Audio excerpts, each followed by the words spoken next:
L'Antarctique est le continent le plus isolé de la planète.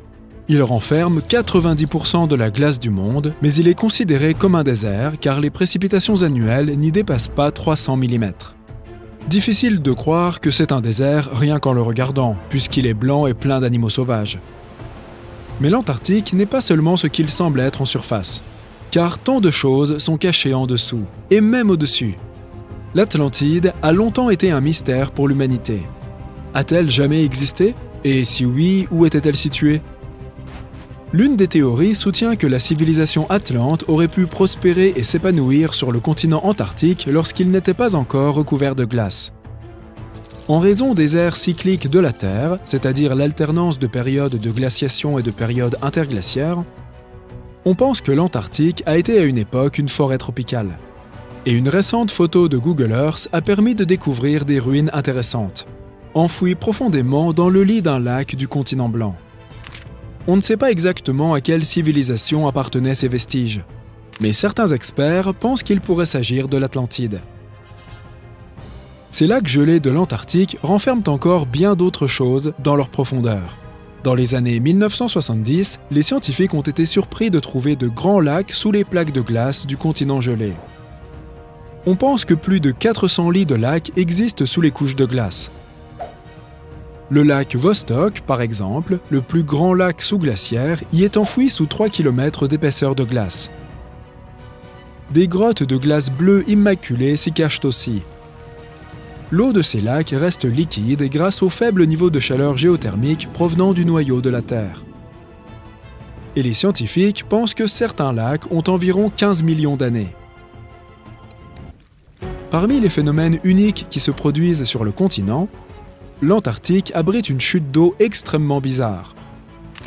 En 1911, un géologue australien s'est interrogé sur ce qu'on appelle les chutes de sang. Il était très perplexe devant ce flot de liquide rouge qui se déversait d'une petite colline parmi les glaces de l'Antarctique. Après des années d'études, on a compris que la cause de cette coloration était la forte teneur en fer de l'eau.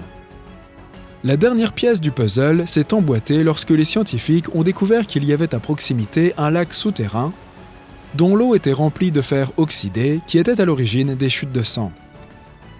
En parlant de mystère, cette photo peut être assez déroutante. Pourquoi diable quelqu'un aurait-il besoin de retirer de l'argent en Antarctique? Eh bien, faisons d'abord un petit point historique. En 1956, les États-Unis ont fondé la station de recherche McMurdo, qui reste à ce jour le plus grand centre scientifique du continent. Au pic de la saison, la station accueille entre 200 et 1000 scientifiques. Et ces personnes ont besoin d'argent pour acheter du café, des pizzas et d'autres choses pour répondre à leurs besoins quotidiens. C'est pourquoi la banque Wells Fargo a décidé d'y installer un distributeur de billets. Et ils ont même établi un record du monde Guinness de cette façon. Le distributeur Wells Fargo de la station McMurdo est le plus méridional du monde, ainsi que le plus isolé. Il n'y en a pas d'autre à des milliers de kilomètres à la ronde. Les températures glaciales de l'Antarctique peuvent rendre le continent hostile à la vie humaine. D'ailleurs, l'Antarctique est le continent le plus froid, le plus sec et le plus venteux de notre planète. La température moyenne le long des côtes est d'environ -10 degrés Celsius. Mais si tu t'enfonces dans l'arrière-pays, il fait encore plus froid. L'intérieur du continent peut enregistrer des températures d'environ -57 degrés. Le bon côté des choses, c'est que ces conditions glaciales rendent possible certains phénomènes hypnotiques comme les bulles de glace. Ces bulles gelées à l'intérieur de certains lacs antarctiques sont des bulles de méthane. Le gaz libéré lors de la fonte des glaciers finit par geler pendant sa remontée et donne lieu à ce magnifique spectacle. Il y a quelques années, les scientifiques ont été surpris par un trou géant de la taille des Pays-Bas ou du lac Michigan dans un lac antarctique.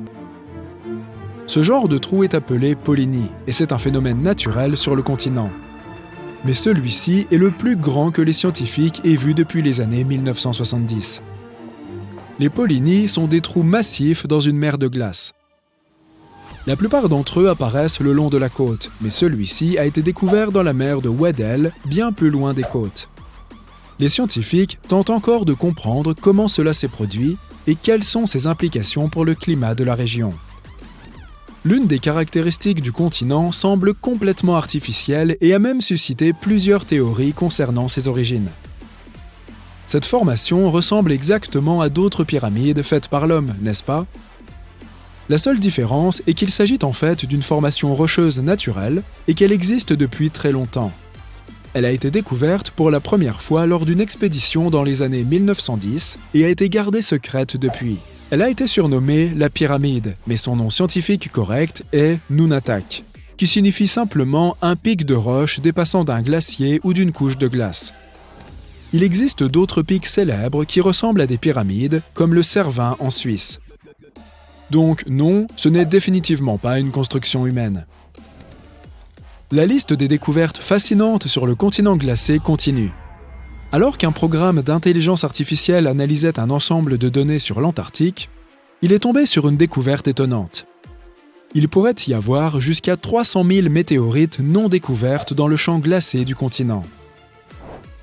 Des météorites tombent sur le continent depuis des millions d'années. Mais ce n'est qu'il y a 110 ans que la première a été trouvée. Et devine quoi? Récemment, des chercheurs ont trouvé une météorite martienne en Antarctique de l'Est. C'était la plus grosse trouvée au cours des 25 dernières années et elle pesait environ 75 kg. En général, le feu et la glace sont une combinaison plutôt délicate. Donc, il est peu probable que l'Antarctique abrite un volcan actif, n'est-ce pas? Et pourtant, si. Le volcan, connu sous le nom de mont Erebus, est le volcan actif le plus au sud du monde. Du magma liquide et de la lave bouillonnent depuis des millénaires. En réalité, le mont Erebus est actif depuis plus d'1 million d'années. Et c'est le deuxième plus haut volcan de l'Antarctique avec une hauteur de 3600 mètres. Nous avons déjà mentionné le fait que l'Antarctique n'a pas toujours été glacée. Mais pourrais-tu imaginer une immense forêt tropicale couvrant tout le continent? Ce n'est pas de la science-fiction, c'était la réalité. Des impressions de feuilles et du bois fossilisé montrent clairement des signes d'arbres tropicaux dans la région. Les recherches sur les fossiles ont également révélé quelque chose de fascinant. L'Antarctique abrite le plus vieux ver du monde. Selon National Geographic, des fossiles trouvés en Antarctique révèlent une espèce de ver disparue depuis longtemps et âgée d'environ 50 millions d'années. Les scientifiques affirment que cette découverte est cruciale pour étudier certaines relations évolutives et que cela n'a été possible que grâce à la congélation de tels échantillons pendant des milliers d'années. L'Antarctique est un continent riche en biodiversité. Les pingouins, les ours polaires et les phoques ne sont que quelques-uns des animaux qui vivent là et dont nous avons connaissance.